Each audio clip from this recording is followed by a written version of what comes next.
Welcome back to the Write It Down podcast with the 1513 Network. I'm your host, Brooke Murata, bringing you one-on-one interviews to challenge, inspire, and encourage. This next guest is a special girl to me. I met her in college through our mentor as she was kicking off her acting career. And now we are years down the road just going back on what God's done in our life. She went from being an abused young lady to a star in Hollywood, featuring in films like Star Trek Into Darkness, Mother's Day with Jennifer Aniston and Kate Hudson, God's Not Dead 2, Unbroken, I Can Only Imagine, and the list goes on and on. I'm super excited to have this next guest, Gianna Simone, on with you. She is so compassionate, empathetic, and kind. I know you're going to love her story. You know what to do. Sit back, relax, and get your pens ready because this is Write It Down. All right, welcome back to the Write It Down podcast with the 1513 Network. I'm your host, Brooke Murata, on the mic with my birthday twin, Gianna Simone. Gianna, thank you so much. Yes, I love December 22nd because not many people get celebrated during that time of year because we share it with Jesus, which is okay. But I remember when I first met you and we were like, what, December 22nd? No kidding. So I'm super excited. Gianna, you've been in countless movies and TV series. You've been in Star Trek Into Darkness, Mother's Day, Unbroken, God's Not Dead 2, I Can Only Imagine. The list goes on and on. So I'm super excited to have you and your star power here and just your excitement and for you to share your journey. So thank you so much for joining us. Brooke, thank you so much for having me on. I've been watching you and your show is amazing. Thank you. So it's my pleasure. It's my absolute pleasure to be. And back at you. You have an Amazon series, Love Gianna, on there. You're on season 2, correct? Yes, we're on season 2. So super exciting to watch you grow in that as well. But life hasn't always been super easy for you. You grew up in a very broken home and just went through abuse and went through a lot struggling as a kid. So do you mind sharing with the audience a little bit about your background and what ultimately led you to blossom into the woman you are today?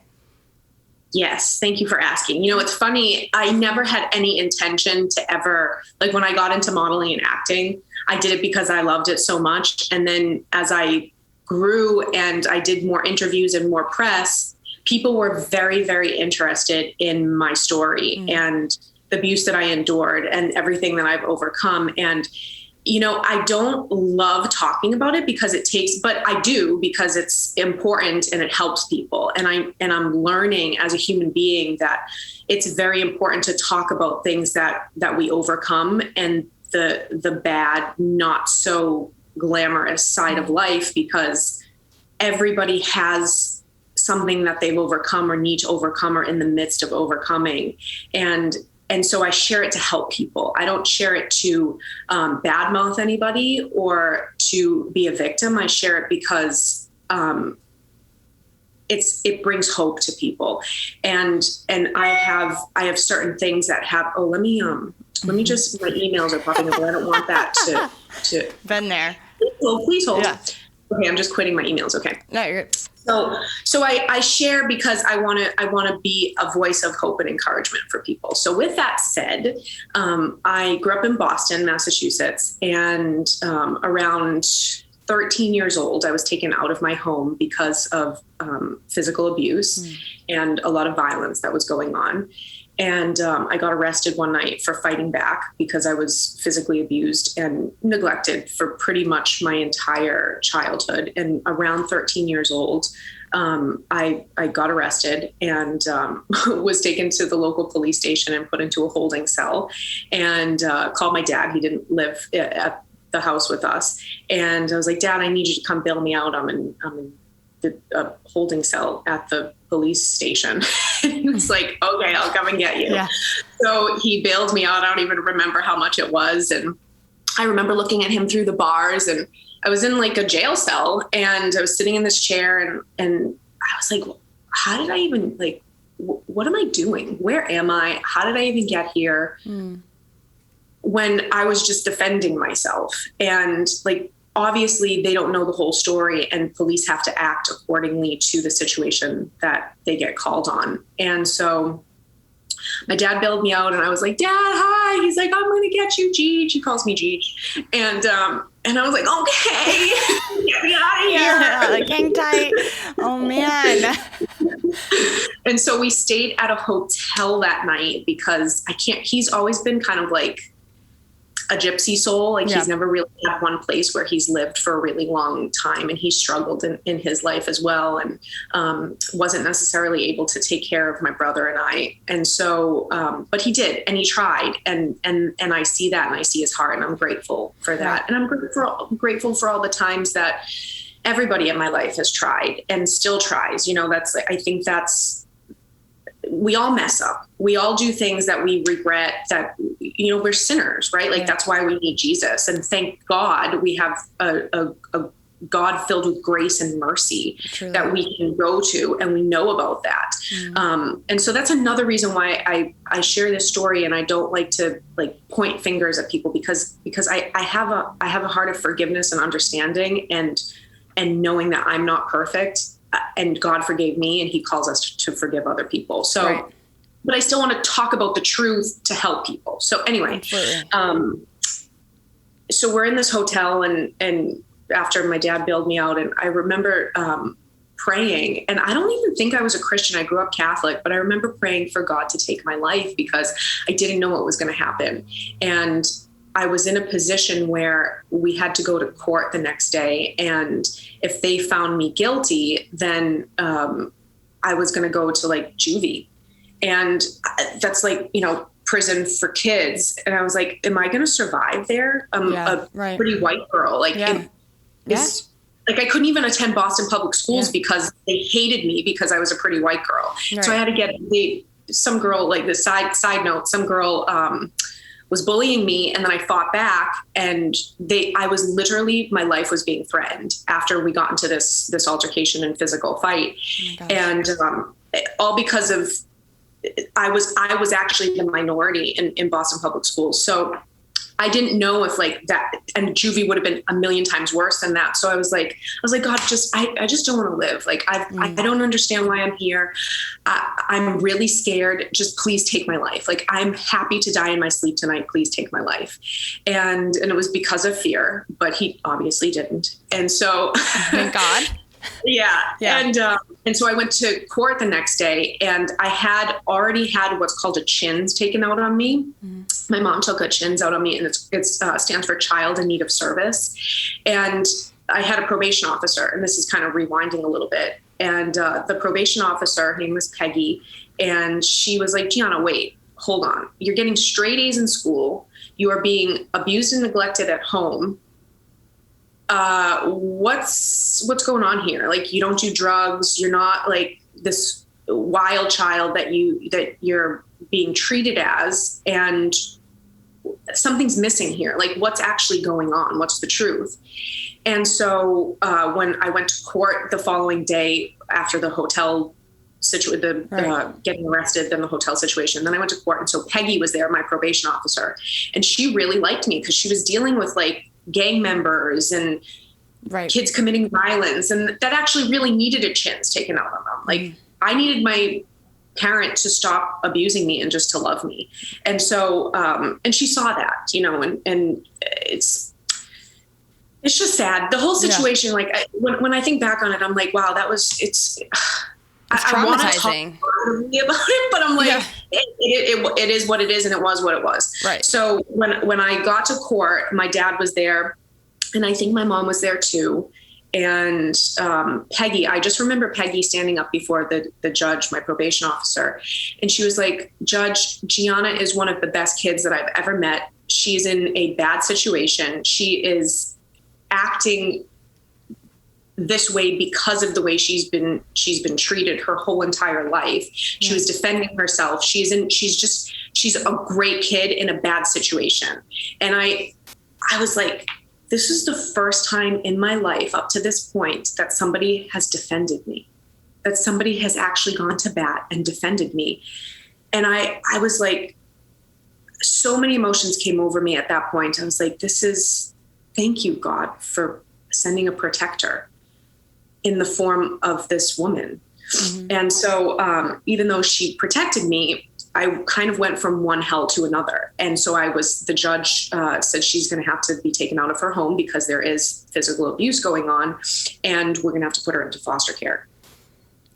So I was like, what does that mean? You know, I'm going to be displaced. Like, where am I going? Who am I going to live with? Like, am I going to be physically safe? So I went from a known bad situation to an unknown, possibly even worse situation. I just didn't know. Right. Maybe it could be better. Maybe I didn't. So I went to my first placement was they take you to the Department of Social Services, and you get a caseworker.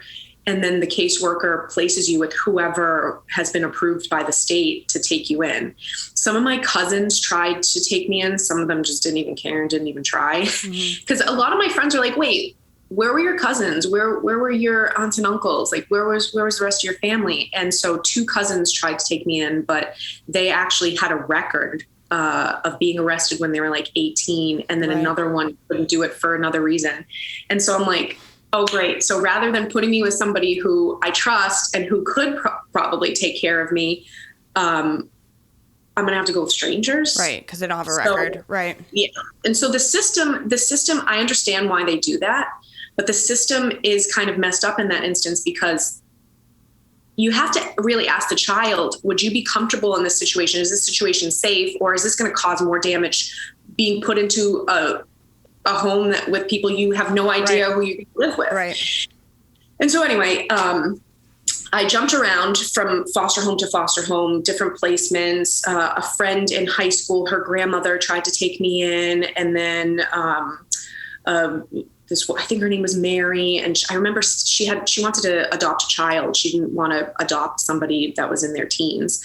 And so she had these 2 baby bunk beds, and I was like sleeping in the baby bunk beds. And I'm like, where am I? Yeah. What is happening? What is happening? Why am I walking through this right now? I've endured all of this, and now I have to endure this. And you didn't choose that life for yourself. Like, because I was defending myself, because I spoke up. Like, you're supposed to, good things are supposed to happen when you speak up and get out of a bad situation. Like, why is this, why is this happening? Right. And so I thought this was supposed to help me. And then I ended up in a girls' home, and it was like this group setting. And then I was sitting at the kitchen table one night, and not a lot of like the house mom didn't really speak English, and there wasn't a lot of communication going on. And I was like, oh my goodness, these girls, like, am I going to have to fight for my life every day in here? And there was like these plastic seats, and I had my leg up on one, and like my foot was on the chair, and I was kind of like huddling my knee, and just sitting at the table trying to like figure out who is everybody and how to get to know all their personalities. And the one girl was like, hey, take your foot down. And I was like, is this going to turn into a fight? Like, am I going to have to fight for my life every single day? So I slept with my knife nearby, my phone under my pillow every night. And, there was one girl that had like got into a knife fight, and she had a slice from her ear to her mouth, and it was just wild. What the heck? Yeah. And jumping out of the 2nd story window to escape. And like, it's just, so anyway, it ended up being fine. And I ended up making friends with pretty much all the girls. It was kind of like a revolving door in there, but nobody really messed with me, which was nice. And I ended up like taking them for runs, and taking one girl. She was, I'll never forget this either. One girl came down, and I know we have a limited amount of time. I'm almost done. No, this is compelling. It's insane. Yeah. One girl came down to Boston from Maine to prostitute herself, and because of her mom was sick and she had cancer, and she wanted to get money for her mom's treatment. This is the story she told me. And so, and I believed her. I'm not sure if it was 100% true or not, or what, but it sounded legitimate. And then she was, since she was a prostitute and an underage prostitute, I won't get too graphic, but she was, performing something on a John, and apparently held a gun to her head, and the police came, and she had to hide the gun somewhere. And so she got put into foster care, and she was in the girls' home. And I was like, oh my goodness. And it dawned on me that as bad as I felt about my situation, I saw that it could be much worse. Right. And I think that in times like that, when seeing, like, not to feel sorry for ourselves, but to have hope. Right. And like, have compassion on ourselves, like understand that what we're feeling is legitimate, and if it stinks, it stinks, but know that it can always get worse. And we actually have it really good. And, you know, at the end of the day, I was safe. I wasn't getting into fights. There was fear, but I wasn't getting into fights. And I had hope of eventually leaving one day or aging out. Like I didn't know the future. And I actually remember talking to the one girl, her name was Amanda, who had the scar on her face, and her and I became really good friends. And I remember sitting on the front stairs, and there was like stabbings and shootings in the neighborhood. And it was like, you know, it was like the ghetto. Yeah. And so I remember talking to her, and I'm like, Amanda, is this ever going to change? Is it ever going to get better? What are we doing? And I can't remember what she said. And just looking back on those moments and how God can change horrible situations. My life is so good now. I'm so blessed because of Jesus, because of God. And if sharing that story teaches people that when we give our lives to Christ, he can take horrible situations and turn them into such beauty. It's so profound. Yeah, it is. And it's amazing. It's amazing. He's a God of miracles. He really is. Yeah. And so yeah, that's kind of like, you know, my story. No.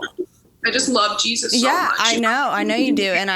And that's just the thing, right? Is it's like, I've said it before, like life is messy, but so is the cross, yet it was still so beautiful. And that's like the hope we have. And, you know, your story is a miracle, and the things that you have walked through have shaped you to be who you are. And what's so incredible about you, and I've even seen it just in this short amount of time of talking, of how like careful you've been not to like throw people under the bus, but like still highlight the story and the details of how it's impacted you and bring hope. But the fact that you don't want to harbor bitterness. And that is something that is so beautiful about you, and about even the way that you told the story, is there isn't an ounce of bitterness in your voice or in your demeanor with this. It's all been, okay, this is what happened. Like, these are the steps, these are the things that went down in the past, but these are not what define my future. And so kind of piggybacking off of the fact that you didn't harbor bitterness, because you had to defend yourself so much as a kid, do you find yourself as an adult being defensive? Or how have you combated being defensive when something does come along your way? And again, you're not in an abusive situation anymore, but those triggers can sometimes pop up. So how do you combat being defensive? And how can others combat being defensive based off their scenarios that have happened that could create bitterness? That's a really good question. And I was actually just thinking about this the other day. When people, I think this is why I'm a vegan, because when I see innocence being physically harmed or taken advantage of, I think like I get so triggered, and I get like a physical reaction. My body gets hot. I get like, I want to throw up, and I want to cry or yell, or I have to do something about it. You know, like there's this action that comes up in my body of like, I have to help them. I have to do something. I can't stand it. It's like a fight or flight. Yeah. For sure. And I'm like, oh, I cannot believe we actually do this to animals, and innocence suffers this way. And so, yeah, like if somebody, I do get that reaction when there's like an argument to be had, or a disagreement, or my safety feels threatened. Like I get those feelings that come up, you know. I think my body remembers it. However, since being a Christian, I'm able to, I think that happens, but I also have kind of like this superpower, because I have so much experience having to think in that fight or flight feeling, that physical feeling that comes up. I'm able to know, okay, I call on Jesus, and I'm able to think my way through, and I think like your prefrontal cortex shuts down when you're in fight or flight, but I actually combat it, and I'm able to think through things. Now, if something crazy that I've never experienced happened, and then I just went into like physical, it was just a knee jerk thing, like or shock. Today, right. Or with a certain situation. But I tend to try to really have control over it, knowing like, okay, this feeling's happening, stay calm, find the words, work through it. Right. Remember what Christ has told us, love our enemies. Like there was this one guy who I was listening to really loud music in my car. I was like totally into the song. Yeah. And these fire trucks came from behind me and I didn't hear them. And there was a guy in front of me and the light had turned green and I beeped at him, like, move along, the light's green. But then the fire trucks came and I was like, oh shoot, I can't believe I beeped at him because I didn't hear the fire trucks. Like it was my bad. And then he pulled up alongside of me, flipped me the bird. And I pulled down my window and I was actually, what's the verse where you fight anger with kindness or you combat anger with kindness? Like I don't remember the verse. Something like in the face of anger, if you're loving, it's the thing that will work to calm down anger. I think, is it a proverb? It might be. I think so. Okay. Yeah. I know what you're saying. I do know like a gracious word turns away anger. I know that verse. Like that. It might be like that. Yeah. But I know what you're saying. And I said to him kindly because I knew he was upset at the fact that I beeped at him and he was reacting and he didn't have to come at me with the finger. And I was like, listen, I didn't hear you. And then he was like, oh. Right. Diffuse the situation. Yes. Yeah. Right. Well, and I think anybody who goes through, sorry to cut you off, but like anybody who goes through something traumatic, that fight or flight response or that knee jerk reaction is to be defensive or walls to go up or to be angry. And Jesus taught the opposite. And so without him, I can't do it because my flesh is like, but I love what you said, too, is just like taking that moment. And they even teach you this in some therapies, right, of EDMR or ERP therapy. There's certain therapies that bring you to a traumatic situation, and then you kind of have to like let it pass. So they'll say, I think it's EDMR, where let's say you're afraid of dogs. If a person listening or if you know somebody that's afraid of dogs, they sit in a chair at a therapist and they hold up a picture of dogs, right? And you might be triggered because you were attacked or something happened to you, but the therapist holds that up there and says, this picture cannot hurt you. So we're going to let all the feelings wave over, all the emotion come through you, and you're going to learn how to diffuse it. So that way when you see a dog on the street, you're not triggered as easily, right? So these are practices, and we have the use of therapy and medicine and obviously Jesus to help us through these things. But I can imagine, I never went through what you went through, but I can imagine too, I've had friends that have been abused by men, and when they're around any sort of man that looks like that guy, they shut down. Right? Rightfully so. And so it's definitely like a compassion, like you were saying, you need to have on yourself to be like, whoa, this is not like, you're helpless in this situation. It wasn't your fault that this happened, but also not feel sorry, but rise up because we have a defender. We have Jesus in our life. And that is what's so cool about your story is you never act like a martyr. You were absolutely crushing it with your modeling and your acting. You're stunning and you're driven. We're going to take a quick break to discuss Write It Down's brand new website. You can head over to widpod.com, widpod.com, and see all the goods. You'll notice a banner at the top of the page that says Learn More. If you click that link, it'll show you how you can support Write It Down. P.S. My favorite part about the website is the Wid Wall, which is a collection of all the Write It Downs from the show. This podcast is made possible by the 1513 Network, so show the network some love and support by listening to their other shows. If not, just stick with Write It Down, because I'm the coolest, the realest, the illest. Now, back to the show.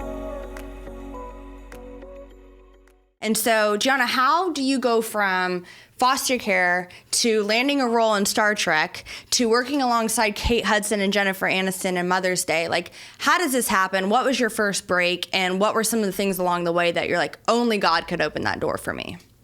Yeah, literally God. Mm-hmm. So when I gave my life to Christ at 16, and I remember during that time, right after I gave my life to him, he gave me my career and what I believe is his calling for my life.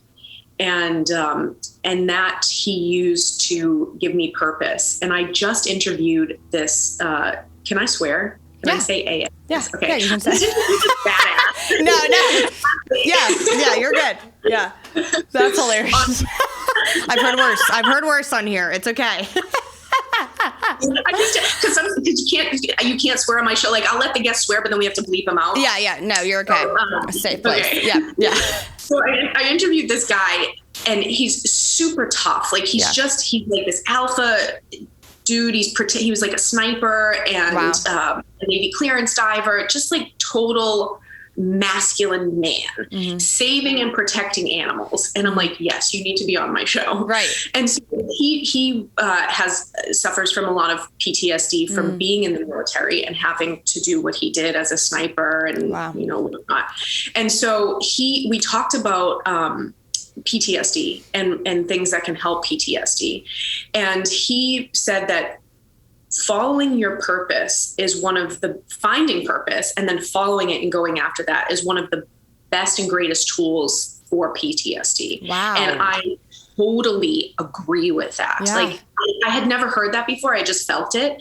But when God used that, like, his purpose for my life, it really helped me grow as a person and develop and chase after things and learn from people and find amazing people on my path. And that's just what happened. And I followed it, and more miracles happened and doors opened that only he could have opened. I moved to LA, and Star Trek was my second acting job. The first one was a featured role in Chuck, and I played a bride. And then my second one was Star Trek Into Darkness. And I didn't know that I was going to be in it. I submitted to something that was like, we're looking for European women, this height to this height and this age range. And I was like, sure, I'll submit to it. Like, hustled, like, always submitted to things, and like, I'm just you never hungry, know. Right. Yeah. To be doing, so I'm just going to submit to things. As long as it's not porn, then I'm going to submit to it. Really? There you go. That's a good standard right there. That's the best thing I've ever heard in my life. I love it. I'm here for it. Yes, I love it. Oh man. So I submitted to it, and then I went to this casting in Burbank. Okay. And it was super shady. Like, it looked super shady. I took my knife. And I was like, I'm just going to keep going. I'm going to keep walking forward until I'm not walk forward anymore. So I went in, and they were like, tell us about your theater experience. And thank God I had some theater experience from Boston. And then they asked us another couple of questions and put us on tape. And then I went home, and they were like, okay, we want you in for a fitting. And I was like, oh, okay. And so I went to Paramount Studios, and then I went and I saw all of the costumes, and I was like, Star Trek. Like what? And so, wow. Yeah. I think I'd be like, I'd probably cry, or be speechless. I'd be like, wait, what? Yeah, and I love that. I auditioned, and I read, and like there were only like a few of us that were selected to actually like be put on tape for an audition. And then it was a small part, but I was like, you know what? This is huge to me. Like, it was a huge part to me because it's huge. It was in Star Trek Into Darkness, and I worked with JJ, and we filmed for like 3 weeks to a month, and all of us it was called the HH Project, and we all had to walk around with these like black hooded costumes like around the studio. Yeah. And it was such a beautiful experience. Like, every day on set was a party, and JJ would bring in like this YouTube prodigy here and this person here and this performer here, and they would play for the cast and crew. And like one day we had an ice cream truck, and so fun. It was so much fun. And it was so cool to work with one of the best directors ever in history. Yeah. And then Gary Marshall Mother's Day happened. Yeah. And I was Zooming with Gary Marshall and his assistant, Heather, who I'm still friends with to this day. And he was like, so do you have any questions before we start shooting? And I was like, oh my goodness, I was a Skype. I was like, I'm Skyping with Gary Marshall. Yeah. And he was literally called the best director in the world during his time. And I was like, no, do you have any questions for me or advice for me? And he was like, just don't change anything. He's like, sometimes we'll hire actors and actresses, and then they'll like shave their eyebrows off when they get to set. And something like that. that. Yeah. And I'm like, okay, Gary, and I won't touch my eyebrows. Yeah. Shave your head or something. Which is beautiful because, in Hollywood, like to have a director tell you to just be yourself and show up and bring what you as an artist can bring, like performing is such a vulnerable thing that I don't think a lot of people in a directorial role or producing role or even like an acting coach understands that when you give an actor who's been given something, like we all have our gifts, and when they have a calling and a purpose and gifts, yes, you want to, direct them and do your job. However, to not tear them down, but to lift them up. Yeah. And then when you are lifted up and you're encouraged to create and be open and be vulnerable, that's when an artist can really dive into what their talent is and what their gifts are and create and be creative individuals. Because if you're trying to overanalyze things in your mind, you're not going to just be natural and be confident. Like that's even in relationships or like in just daily relationships. Like if you have like an expectation or a hostile view towards somebody, they're going to feel that. They're going to feel what you're kind of projecting onto them, and it's not going to give them space to be themselves. And I think, like you're saying, like being in that vulnerable position, I mean, you're like laying it all out there. You're auditioning in front of people. You're like, sometimes it's like your one shot. Some of these actors out there, this is their one shot. They get one audition, and then it's like they might not get that call back. And that's a very vulnerable place to be. So I think that's a huge gift to be given when somebody says, hey, don't change. Like, we're going to hire you because I like you and what your talents bring to the table. So anyway, sorry to cut you off. So Mother's Day, go ahead. Sorry.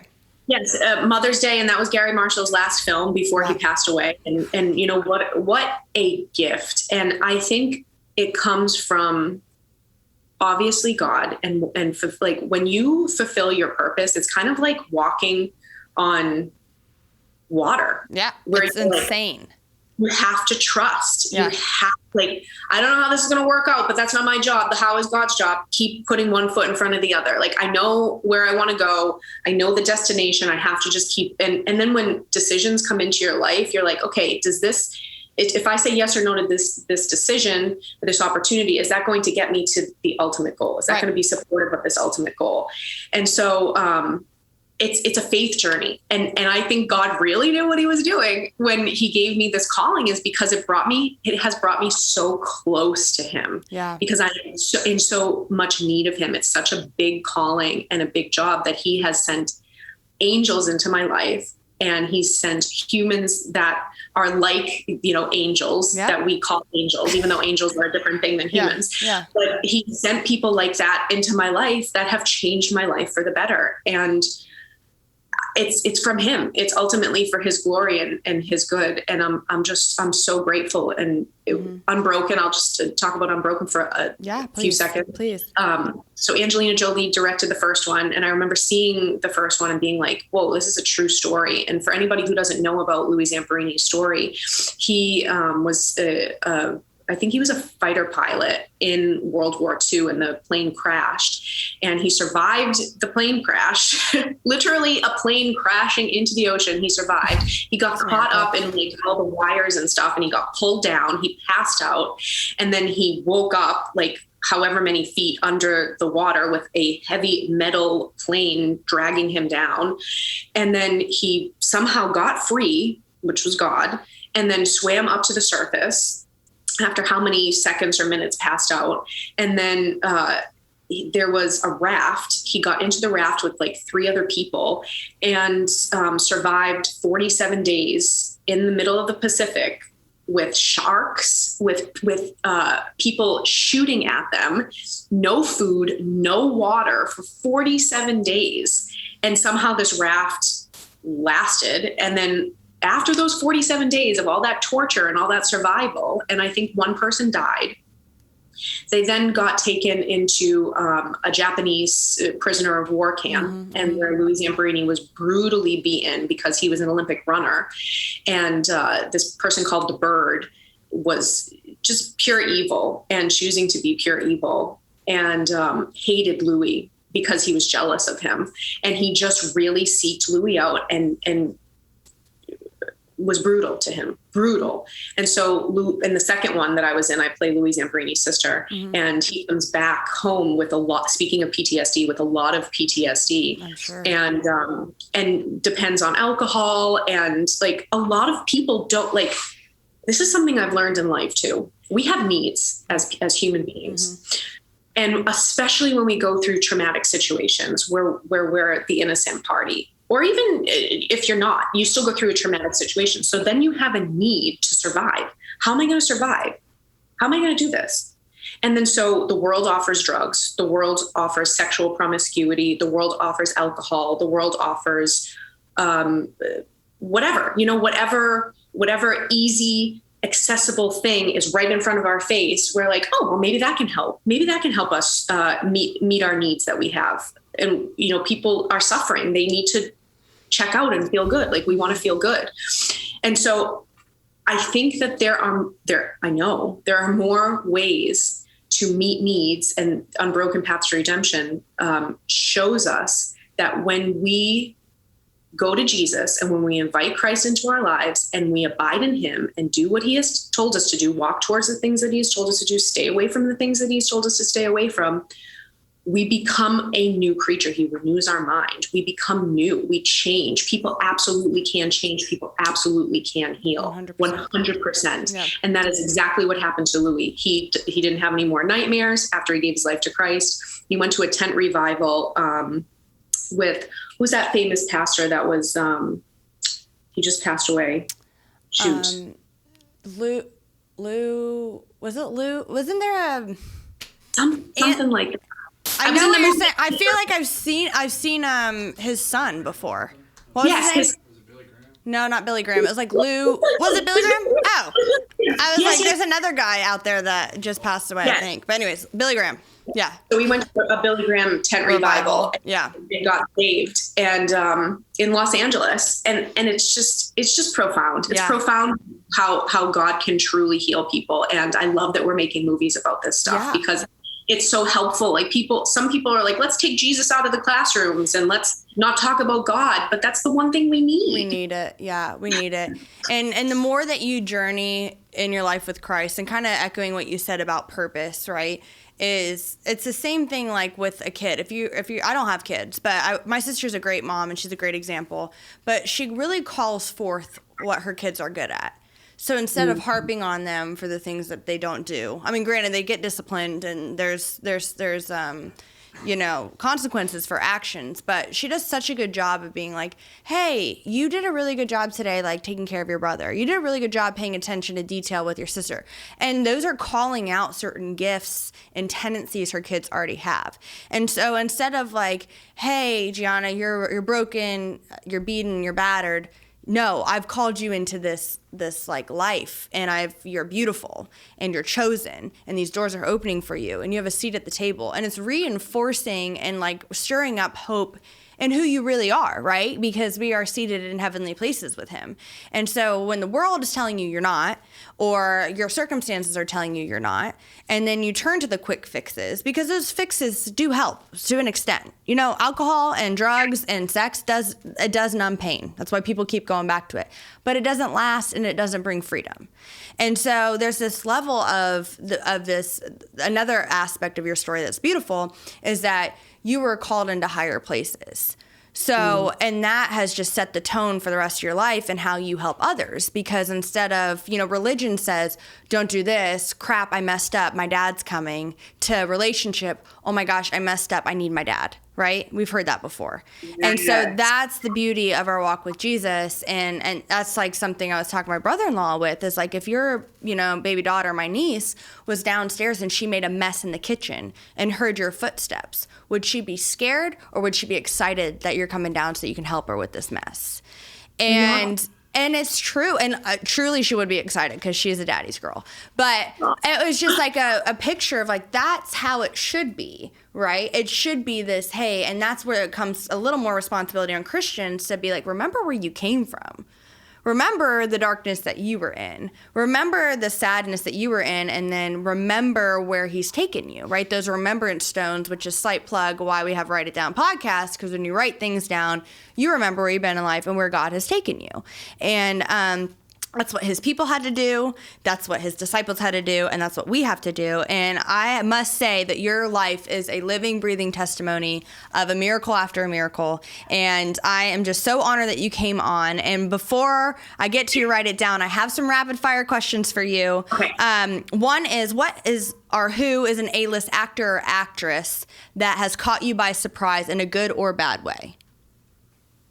Angelina Jolie. I've always really looked up to her, and she directed the first Unbroken, and I met her at an event, and I talked to her, and I had just spoken at the United Nations on behalf of my foundation. Wow. And I talked to her about foster care, and it's funny because I had a dream that I was going to meet her this way, and it happened that way. And I talked to her about like my past, like it was wild. I just got the chills. Yeah. And she was so nice to me. She was so real. She genuinely cared. She was like, "Can I see your speech at the UN?" I was just like, I was so taken back. So Angelina Jolie. That's amazing. That's super cool. Okay, your dream co-star.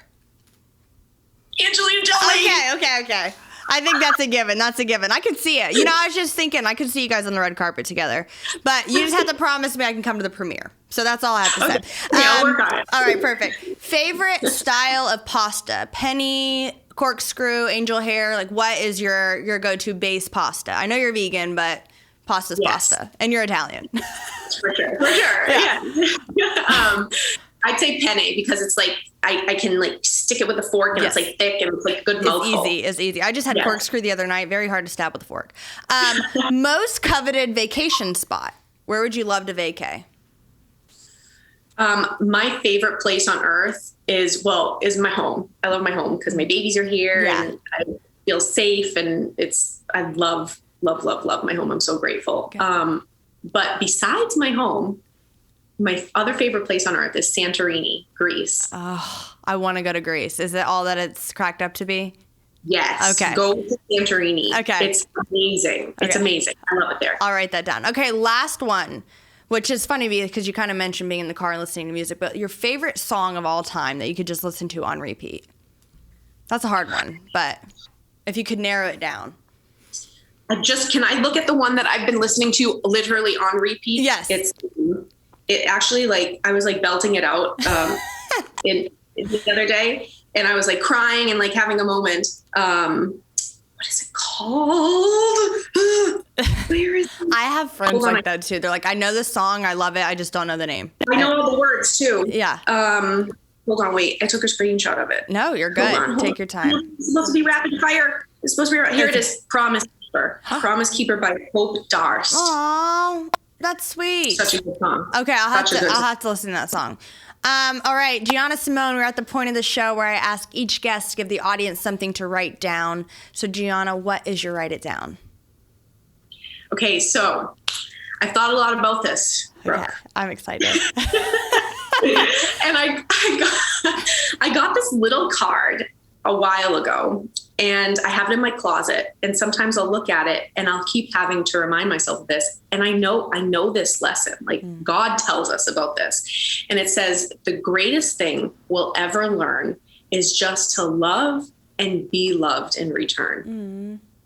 And I think that when I read it in that way, sometimes when things are delivered to you in different, this is why language is so important and communication is so important, is because it really hit me like that is the greatest thing.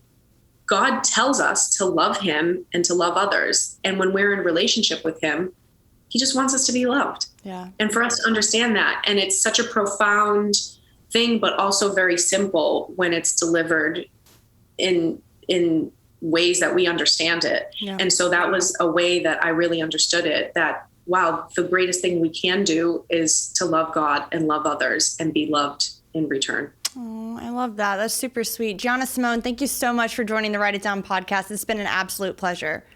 Same. Thank you so much for having me. Thank you for listening to the Write It Down podcast. This podcast is a part of the 1513 network. You can catch a variety of shows on their website, 1513.com.